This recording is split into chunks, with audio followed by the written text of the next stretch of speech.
what can you not do when you have all of the skills that you gain from working in these ensembles and from learning these roles or learning these pieces? You learn how to work independently and collaboratively.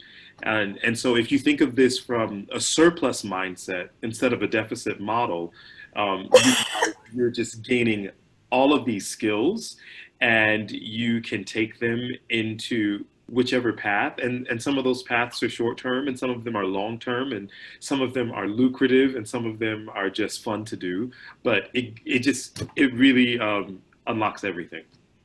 Yeah, I think that it's important to understand how good music is. It's like the ultimate brain food. And so there are so many industries out there that have discovered that people who have studied music are uniquely situated to do those careers, even when they don't have things like an undergraduate degree in pre-med. So a medical school or a law school may look differently at a student who has a Bachelor of Music degree because they think differently from all of the other students that are applying. So I think that it's the government. There are a lot of people working in government and intelligence jobs who have undergraduate degrees in music, people who work in research. It really allows you to see kind of concepts in 3D, I think. Whereas, if you just follow the path, there's a little less imagination, creativity sometimes in these paths of study. So I say, don't let anybody tell you that you can't study music because it's not practical, when it is really what is training your brain to do so many different things. And if that's performing, it's performing, but it can be so many other things.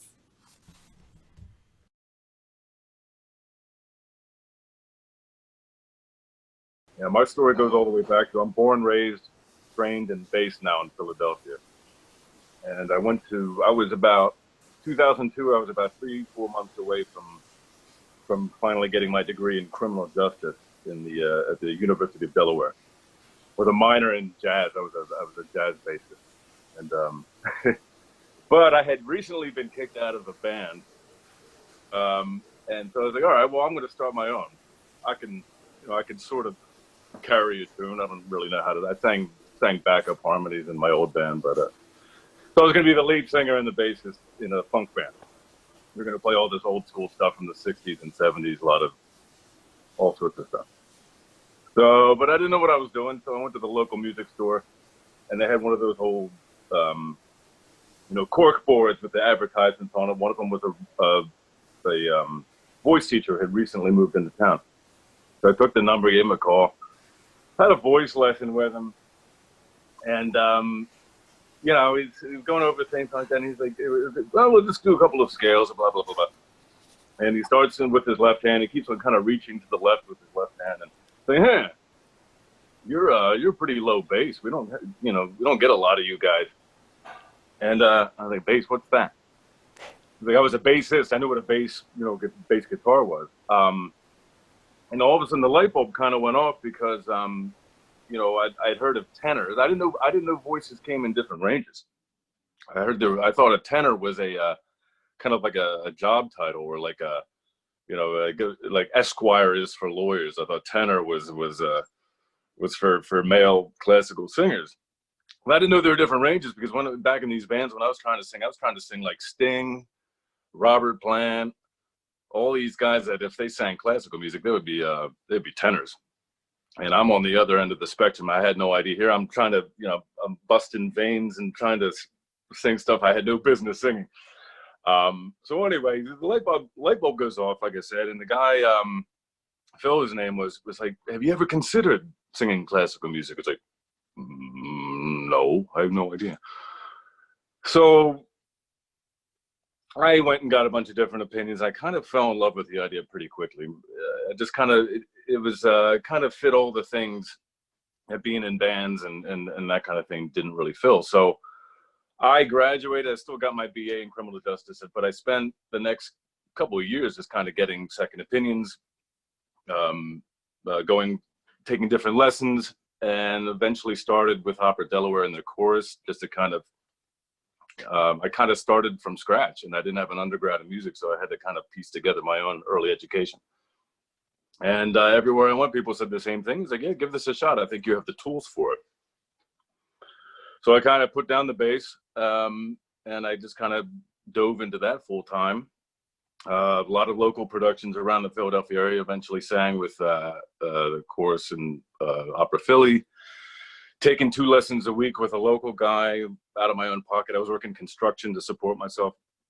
Until finally, I did a production at Opera Delaware. I talked them into giving me Monterone and Rigoletto. A small but good role. And turns out that the 2 female leads in that were Eileen Perez and Nicole Piccolomini, 2 fourth years at AVA. So I befriended them, and they got the ball rolling, and it turned out that AVA needed a couple of basses that spring, because they had switched from doing Traviata to Rigoletto. You need at least 1 bass for that. So I happened to be kicking around. I auditioned in the middle of the year, and I started at the Academy of Vocal Arts halfway through the year in 2006. And that provided everything. That was my undergrad, that was my postgrad, that was my trial by fire. That kind of did everything. I had a really, really busy, successful couple of years there. Graduated in 2009. Then I moved to Berlin and was basically was a Fest singer in Deutsche Oper Berlin for about 3 seasons.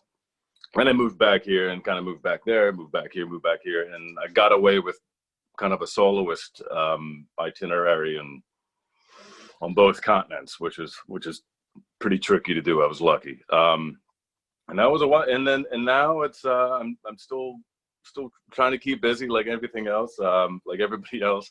And I started teaching about a year ago, and yeah, it's been quite a learning curve for me as well, because like I said, I didn't have designs to teach. I don't have a formal education in teaching, so I'm learning too, but I'm really enjoying it, and it's been pretty eye-opening. But yeah, so that's the brief version of my kind of crazy story.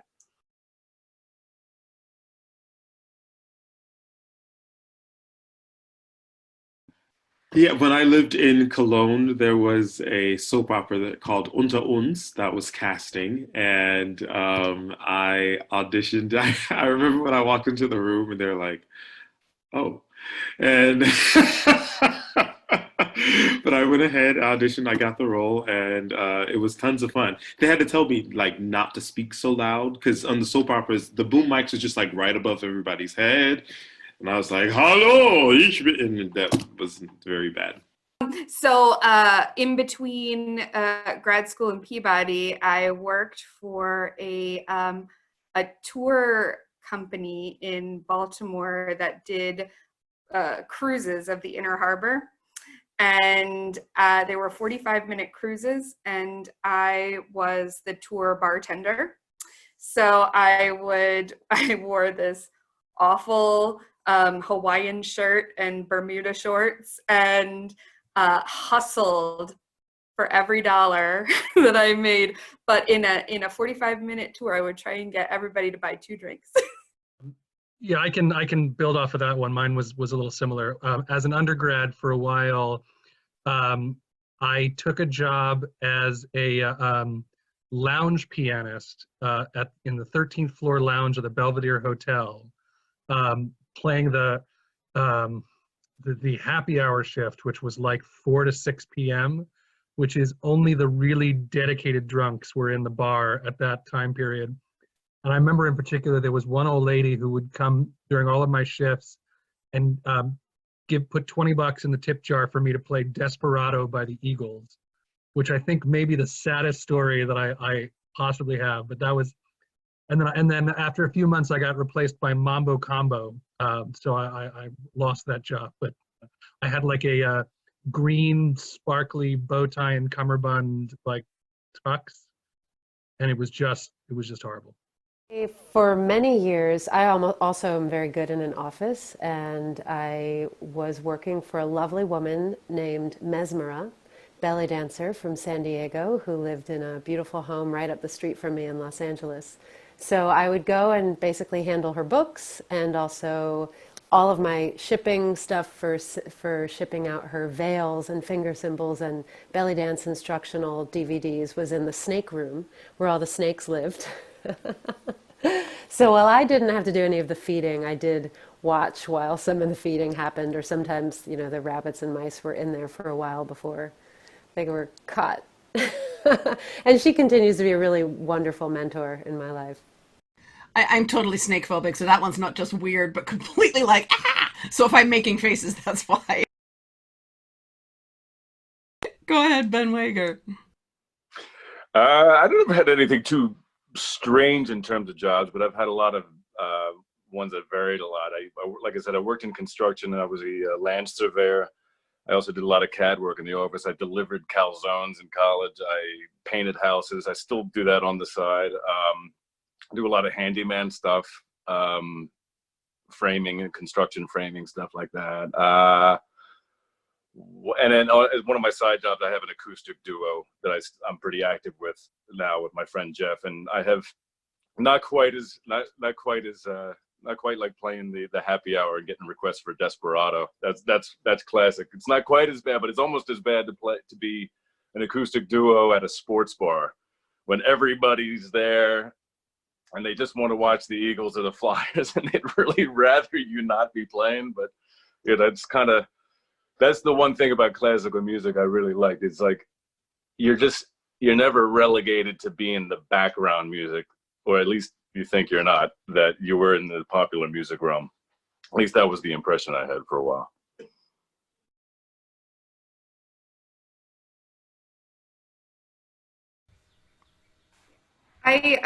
I think it's really important when you are looking at schools that you have a list of all of them. You have a list of the strongest programs in music and the strongest programs in engineering or in biology or whatever it is that you want to study. And that when you're making your decision, you now have all of the places that have admitted you, and you've done your research, and places, if you limit yourself to only, you know, the top research universities in the country, and then you end up, you know, not finding the right teacher or something like that. Or if you limit yourself to only a certain very specific kind of conservatory, then you also, maybe you'll find that there aren't as many opportunities. So I say, make sure you're ticking all the boxes when you're completing your application, so that you have the most opportunities you can have when you're making your decision. It's one of the best parts of being at a place like Peabody is you have a faculty and administration that is interested in building the citizen and looking at what the citizen can build in their community that is based off of music, but that is based off of the humanity that we all share.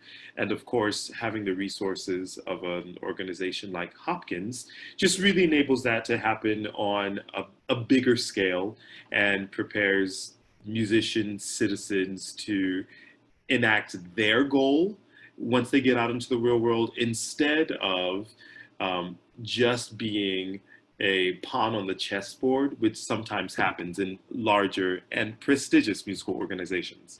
When you follow that path of keeping the boxes open, then you can search for the relationships that will really nurture you. You can find at these different places, well, who is the best teacher for me? Or what programs on campus for my secondary degree am I really interested in? And then you're able to build, here comes that word again, community that you're really gonna feel supported and engaged with. That being at a place where you can really thrive is going to be so important for how you deal with whatever comes up after school. So I just really encourage you to find the relationships, find the teacher, find the studio, find the ensembles that you really want to be a part of for 4 years, rather than just going with a name. Absolutely. And I think particularly to kind of reinforce that, I think undergraduate is ideally where you learn to be a person, where you learn to be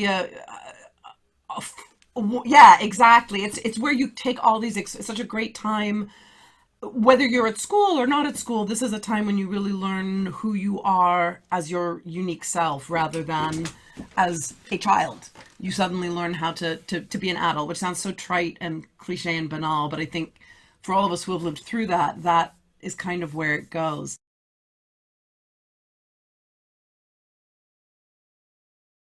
So I want to answer the other part of the question, which was my parents say I need to have a backup plan. I feel very strongly about this. Don't have a backup plan. And I'll explain why. If there is something that you love, do what you love.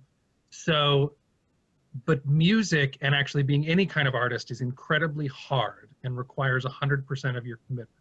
So if you, if you're getting a music degree and you also get a minor in accounting because your parents think you need to have something you can fall back on, then you're taking away some of that energy that you could be placing towards becoming an artist. Now, if you absolutely love accountancy and you really want to do a minor in accountancy, by all means do it. And that goes back to the whole thing about be a well-rounded person. You should be engaging in all of your interests, whether that's music, whether that's literature, whether that's accountancy or teaching or whatever. Engage in all of that stuff. But don't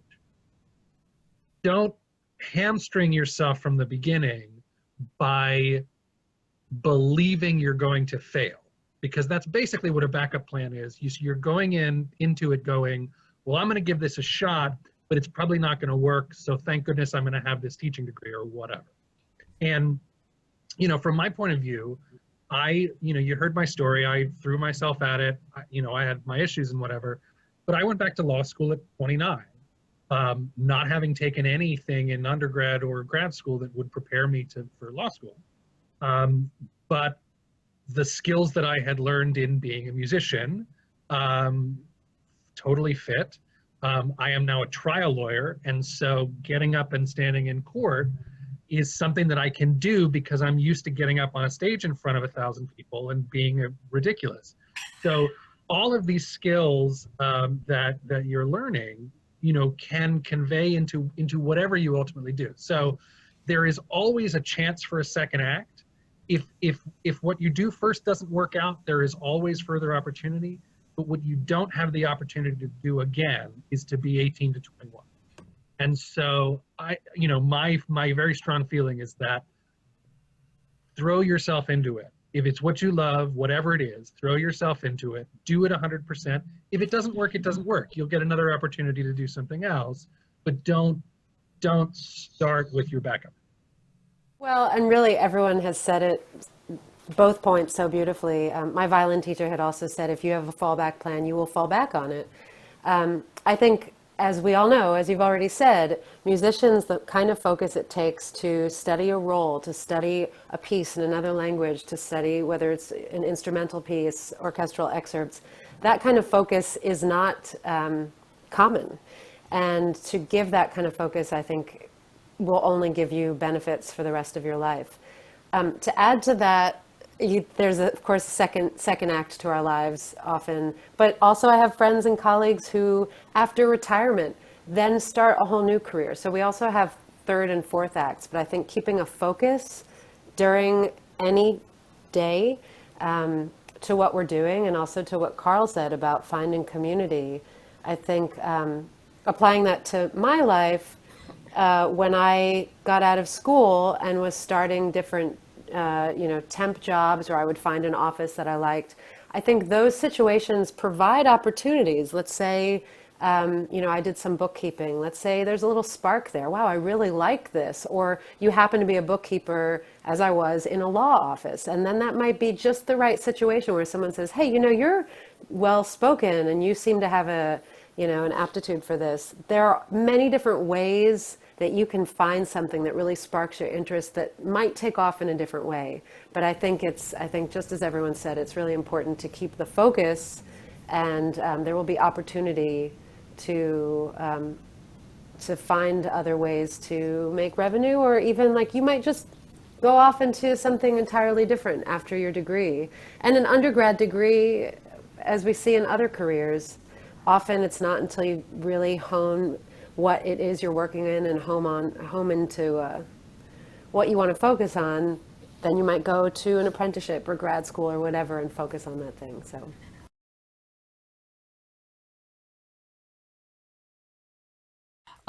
Could someone please address the repercussions of trying to have children while maintaining a career, as some organizations see it as a drawback and feel this decision means you aren't serious about singing? Certainly, that was something I experienced. I had my daughter 3 months after we arrived back in the US. I probably did the best audition of my life at 8.5 months pregnant, which I would never have even auditioned in the UK, but some friends here said, no, this is when these auditions are. You need to go and do that audition. I have never seen a panel look so worried in their life as I waddled into the room.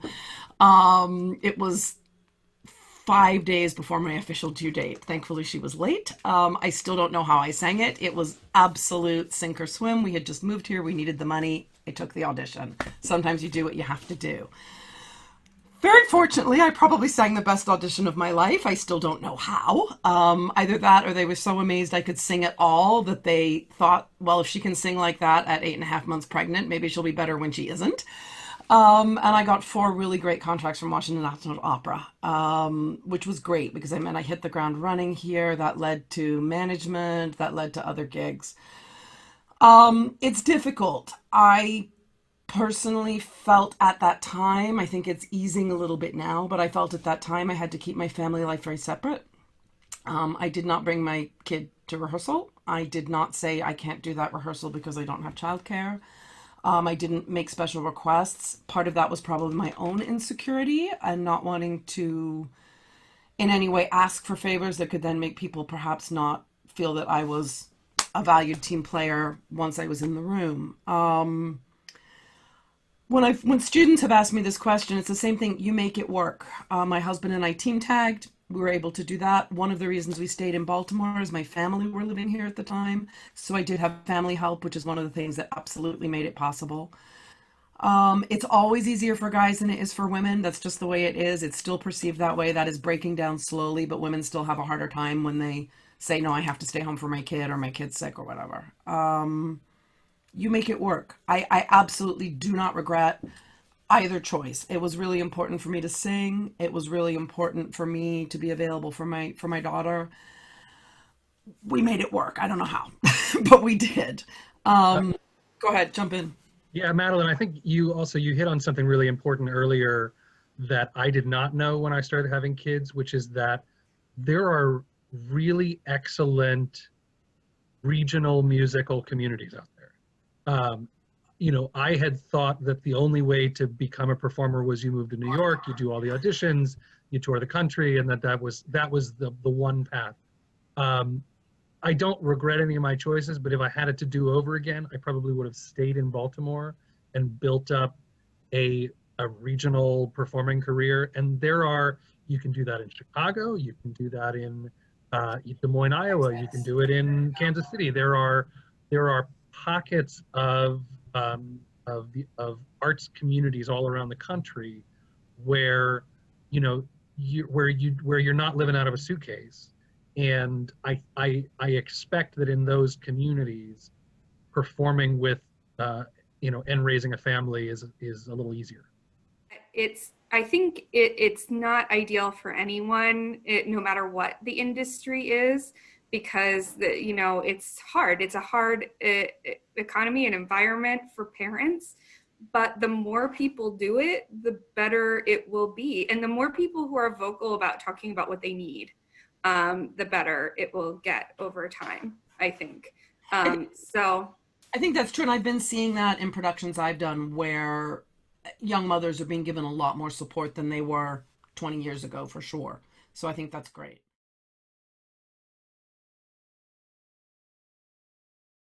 From your perspectives, how is the world of performance evolving in the digital age? Do you think this evolution will affect how we students build our careers in the near future?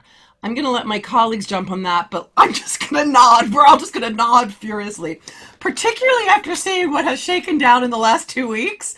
I think we're all thinking, can we rewrite contracts to include streaming rights? Because everything is going digital, and there is a really, not just in the middle of a global crisis, but yes, of course, that is going to change things a lot. I think that I certainly feel that being isolated right now makes me want to see live performance more than ever. Makes me want to have that buzz of being on a stage and being with people. But I think that digital is a huge part. I'm just going to say that I think that this time that we're in has shown everybody how the old model is kind of gone. This is kind of wiped out the old model, and in order to really get yourself out there, you have to just let your creativity speak with you, and you have to just follow your instincts. And I feel like the more people are creative and curious about what they possibly can do to get themselves in front of your face, just because, I mean, using Peabody's Melodica Men as an example, there are, I don't know how many of you have seen their videos, but they've got a long series of performances on dual melodicas that have gotten massive attention in the last few years, with costumes and the whole thing. But it's how are you going to allow your creativity to get you out into the world and get people to pay attention? And I think that this is actually going to be a really interesting time.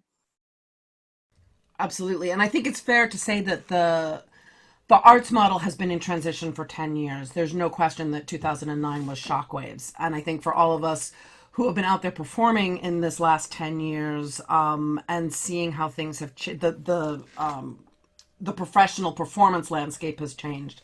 And I think that this second event is likely going to push it far more to digital. I think people have still been kind of resisting it for a while. You hear a lot of people talk about, HD streaming from the Met. Is that going to take away from seats? Yada, yada, yada. Not really the focus of what we're talking about, but relevant. I think that in the next 5 years, we're going to see massive changes. And I'm not sure that's a bad thing. I think performers are also ripe to change their views on how it's done. I think there's been some resistance from inside. And I think that's going to change now as well. So anyway, I'm going to throw it over to Ben Schuman.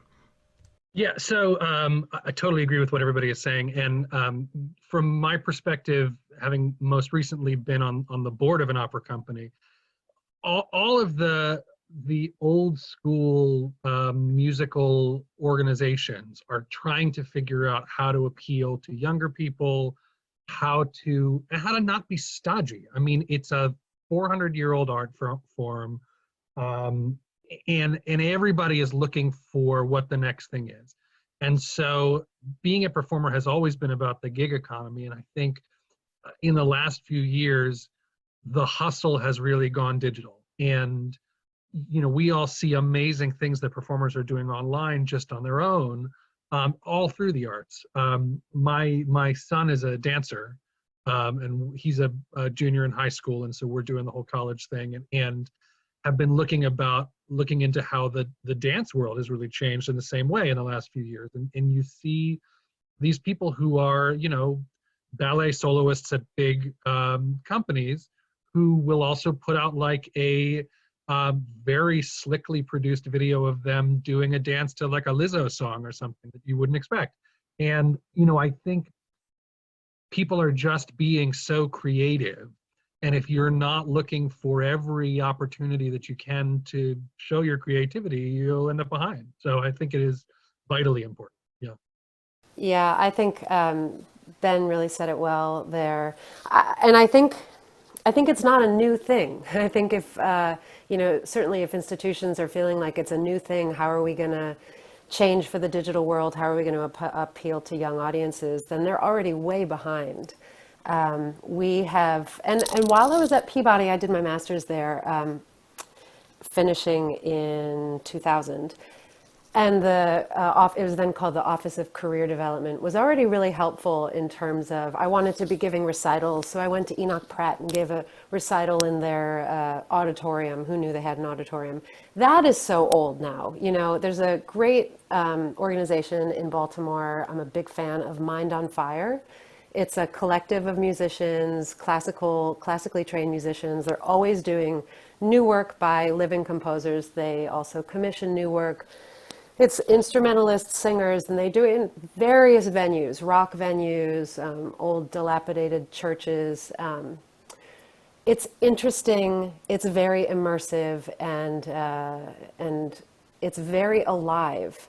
I'm someone that is in both the classical old stodgy world, but that bores me too. You know, I don't want to hear how we think someone did it back then. You want music to be very alive. Even the early music was much more alive than a lot of us are trying to keep it in this contained container. And I think, you know, this time right now is very interesting, of course, and what Madeleine, what you said, I think it's true. We're going to have people wanting that live experience, that live communal taking in a movie is very different than watching a movie on your screen alone at home. And I think people will find that you can't deny that anymore. So I think we have a couple things going on. One is we have changing media all the time, changing platforms, and we should stay on top of that, you know, because it's interesting and it's amazing. You know, what does it look like when you do a conference call and you have a person highlight on the screen and other people muted? How can you use that? How is that somehow to your benefit? At the same time, people are craving being in the same room together. So how can we serve that? And then finally, I'll say, so as artists, we need to be creative. We need to be on that curve, but we can determine what our role is. Is our role just to share our beautiful music or share our weird music? Or is it to also reflect a mirror to society and say, these are the times we're in, or, hey, we need each other, or whatever it is you're trying to communicate? We have ways of doing it, whether it's in person or digitally or on a tiny screen that might get tinier and tinier or with delay or whatever. I think that we have the opportunity, and if we don't take it, that's fine. There are other things we can do, but we have the opportunity. It feels to me it's already changed. It's not new that everything is new. Yeah, such an important question. I really love the answers, especially Lauren's. Totally agree. And one thing I would add is just I've obviously something I've been thinking about a lot, and I always, when I'm talking to other singers and younger singers, I always kind of use the punch card operator analogy. You know, back in the very, very early days of computers in the 60s and 70s, they required these punch cards. You had to enormously complicated plastic cards with holes punched in them, and that's how computers worked. Well, it took a couple of years of training just to figure out how to do this. So at some point, when technology kind of quantum leaped beyond it, moved into transistors and microprocessors, there were people coming out of punch card operator school that had spent 2 years there, and all of a sudden the whole world is saying to them, we don't need what you do anymore. So they had two options. Either they can feel sorry for themselves and lament the fact that the world doesn't require specifically what they set out to do, or they say to themselves, okay, well, I just have to adapt. I just have to adapt to what the world is saying it wants. It's saying what it needs. And that's sort of, we're in that point in human history now where that is going to happen even more frequently and more rapidly than ever before. And it doesn't mean you have to throw out your love for computers. And this situation we're in doesn't mean we have to throw out our love for music and for singing and for this art form even specifically.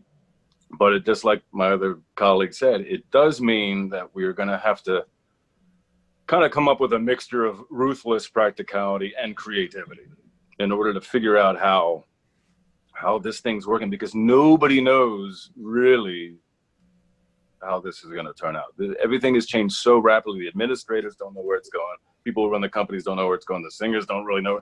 Nobody knows where it's going. The culture, everything is in absolute flux right now. So it's about keeping an open mind, staying creative, and following your instincts.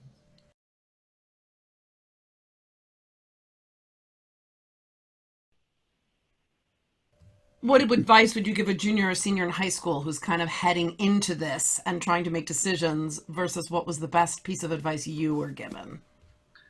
Well, the best piece of advice I was ever given is from my father, and I can't exactly say it because we might have some young ears here, but I was torn. I had these two opportunities, and I was trying to make everybody else happy. And he said, I'll paraphrase. He said, "Don't worry about them." And so one of the things that you realize is you can't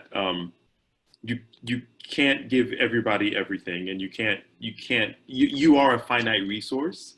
And so now I prioritize, what do I want? What are my goals? How can I get them? And I don't try to please everybody anymore. And it's hard because I would love to make everybody happy, and I would love for everyone to like me. But that doesn't happen. And what I want more is for me to feel that I'm following my path. And for people going into music, I would say for junior and senior,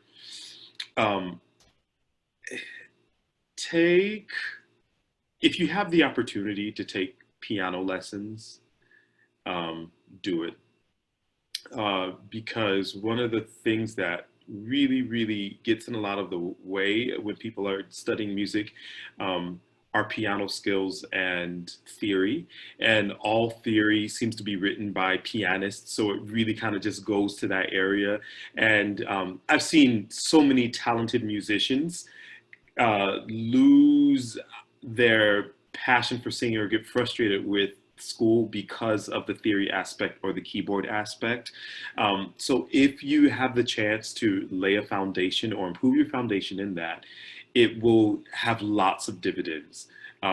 Now that I'm on the teaching side, I still do a lot of accompanying in lessons or even just playing technical exercises. It's a skill that just keeps on giving. So I would encourage you to start, or if you have started, continue. It's just something that's going to magnify. So for two parts, I think for students, one of the most important things that I find as a teacher, which is probably not what I felt as a student, don't be ashamed of or frustrated by working on basics. I think it's really hard when you're inspired by the music, whether it's because of a chorus or because you've heard O mio babbino caro, or something turns up on The Voice, or you get taken to an opera and you're suddenly so inspired and want to sing Queen of the Night or whatever. Those are way down the road. As young singers in high school, we're kind of still playing Little League T-ball as far as our bodies.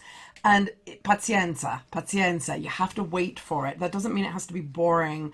That does mean it's okay to take the time to build that. I can say that I really wish somebody had told me that. I leapfrogged a lot of things and then had to go and backfill. And frankly, it took me into my 30s until I realized the things that were missing. And I think my path could have been a little different, and certainly my voice probably would have come to fruition the way everybody hoped earlier if I had known that it was okay to take the time on those building blocks. But I think my whole path was so sort of circuitous anyway. That's just the way it was. But so take the time. Don't worry about doing Vakai. Vakai is awesome. Don't worry about singing a Schubert song. It's okay to sing one of the 24 Italian songs for an audition. In fact, people think that's awesome when you come into a college audition with one of the 24. It's not actually a bad thing.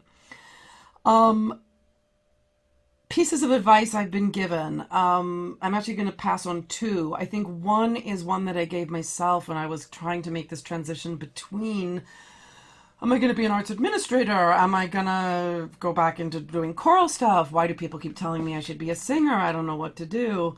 And I remember thinking one day, and this was kind of finally what helped me work through this existential crisis at 22 or whenever it was. I didn't want to wake up when I was 40 and think, what if? I actually thought that if I'm going to do this thing, now is the time, and it's okay. I thought I can change my mind again. This wasn't the path I had thought I had chosen. And I knew that I needed to follow through with that, and I knew that I didn't want to live with regret. I think other people have said that better. You see it as memes, you know, more people regret what they haven't done than they have or whatever. So I guess it's that.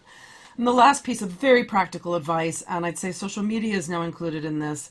Somebody once told me this, and I cannot agree more. Never, ever, ever discuss politics or religion or vocal technique backstage, ever. Okay, so I think you know, the best advice I ever got was from my undergraduate voice teacher, and I didn't get it. It took me so long to get it, a really long time. But he would look at me and he would just say, "Do something," and I would say, "Do what?" And I was always looking for him to tell me what to do. And what he was really trying to explain to me was that movement is always better than inertia, you know, or it basically always be looking to what you can do differently, and you can learn from it, and you can always experiment, you can always do something different the next time. But if you're not doing anything, then what's the point of it? You know, nobody wants to watch a singer do nothing on stage. So that was, and that's, I think, important advice for anything that you do. But in terms of what I would tell a high school junior trying to figure out what to do, this is the admissions person that's talking right now. And I just very practically, you know, and this advice has changed over time because, look, I can't tell you, go to all of the schools that you go visit, take some tours. But, you know, as a junior in the fall, hopefully there will be some opportunities where maybe you can do that. But get yourself out there and see what there is. And that doesn't need to be in person. It can also be virtually. The great thing about this whole experience is that faculty are now all discovering new skill sets. And so, you know, maybe it is now easier to get a Skype lesson with a voice teacher in California than it ever would have been before, because, well, they know how to do it now. So, yeah, so I would say make connections with people. If you want to study music, you've got to talk to the teachers. You've got to see who's out there and who you gel with. But also, you know, just make a list of all the schools and make sure you have a few different of every kind of school. Make sure that you have what you think is your reach and your safe option. I hate to use the word safety school, but to, you know, I had an experience where as a high schooler, I had no idea where I would stack up. And so I tried to do this when I was choosing the schools. But yeah, just leave yourself a lot of options, because just so much can change, and so much has to do with finance as well. You know, we're not really talking about the whole cost of education, but you know, if you haven't given yourself a lot of options, you may be kind of backed into a corner. So I just say, be open-minded and allow schools to change your mind too, because they all have their unique and wonderful things. So anyway, I'm available. Anyone wants to talk to me about school?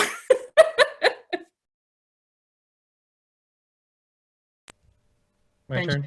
Yep, I remember. Okay, so I'm going to give two pieces of advice. The first is to release your expectations of how this is supposed to go.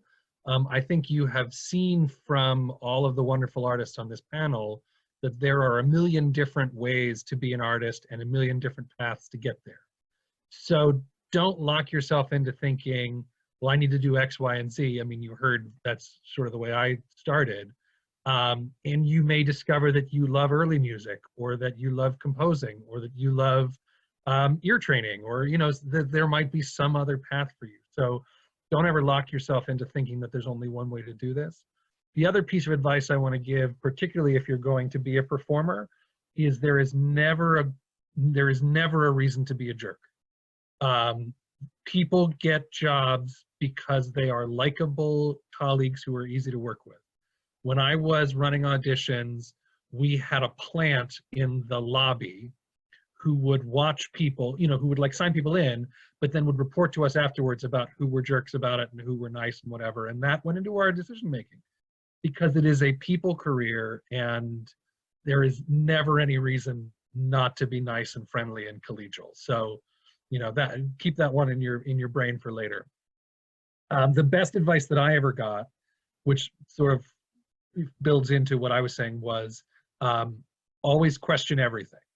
So even if things are going well, take the time to stop and go, am I enjoying this? Is this what I want to be doing? Because it is easy when things are, you know, when things are going well, for you to just be like, well, this is going well, so I might as well keep doing it. And it might not be where you want to end up. So it is always okay to really assess where you are, to really assess where you want to be, and to change your mind. And I think you've heard from all of us today that it's okay to change your mind. So good luck to everybody. I will add to that. General advice is be excellent at what you're doing, be someone people want to work with, and be on time. To that, I would add, I mean, that's really how you get work. To that, I would add to junior and high school to really be kind to yourself. Our voices are amazing, and we do need to learn about vocal health. That's a whole other topic, but how to take care of yourself and know that your voice is unique. Figure out what it is exactly right now, not what you're trying to make it, and what you want to say. And what you want to say at 16 and 17 is important for the world to hear also. So good luck to all of you, and thank you. Yeah, it was interesting. It hasn't really been mentioned yet, but it probably should. And I just say with the paradigm shift with the media and the digital age is also affecting colleges, and they've gotten very, very expensive. The one piece of advice is simply this: do not go into a mountain of debt for your music education.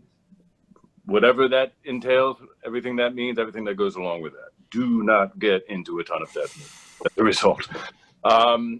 The second piece of advice really came from a colleague. I thought it was just a really nice way of putting it. Somebody asked him a very similar question in a Q&A, and he said, you know, the advice that was given to me was try absolutely everything out. Get your hands dirty. Find out what freaks you out and scares you, and absolutely make a beeline for that and do it. Do it. Do it. Live your lives.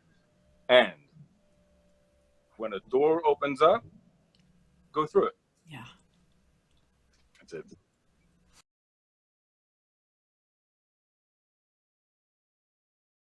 This has been an absolutely incredible 2 hours for me. I am so excited by this artistic energy that I think we all have.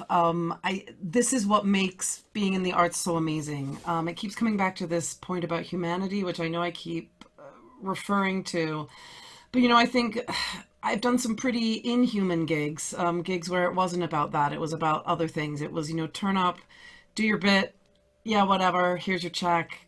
It didn't actually mean anything. I think to hear so many people talking about how meaningful this is, I hope that all the people who have been here on this, the webinar, whatever we want to call it, discussion panel, understand that it's important, and that the face of the arts is changing, how we do it is changing. Admissions, you know, Lauren's confirmed that things have changed over the years for her, but it's still so worth doing. And if you're looking at a career in music, theater, musical theater, whatever branch of the arts is where it's going to take you, don't wake up and say what if. I think we've all said that in different ways today. You get to change your mind. It's the other thing we keep saying. Follow what you need to do. Listen to the people who are working with you, and if they say you can do it, do it. Sometimes it's perseverance. Maybe you can't do it the first time, but you can do it the 5th time. Sometimes it's about sticking with it through that whole thing. But there are so many careers, paths, options. You can sing and then not sing. You can sing and then become a lawyer. You can be a criminal justice major and then go, wow, I think I want to sing. You can sing and be an admissions person. You can have a family and sing. You can teach and sing at a high-end conservatory. We didn't get as much into the different musical genres as I'd hoped because we already ran out of time, but Kristen sings just about every genre under the sun. The two Bens are both singing lots of different genres. You don't have to pigeonhole yourself. And I think if you as the next generation of artists can follow those paths, we have so much exciting music making ahead of us. My sincerest thanks to Carl Dupont, Lauren McDonald-Hyland, Ben Schuman, Kristen Toedtman, Ben Wager, for being extraordinary panelists and amazing people and colleagues. And thank you all so much. I have to click end meeting to make this go away, so we don't even, a big round of applause for everybody.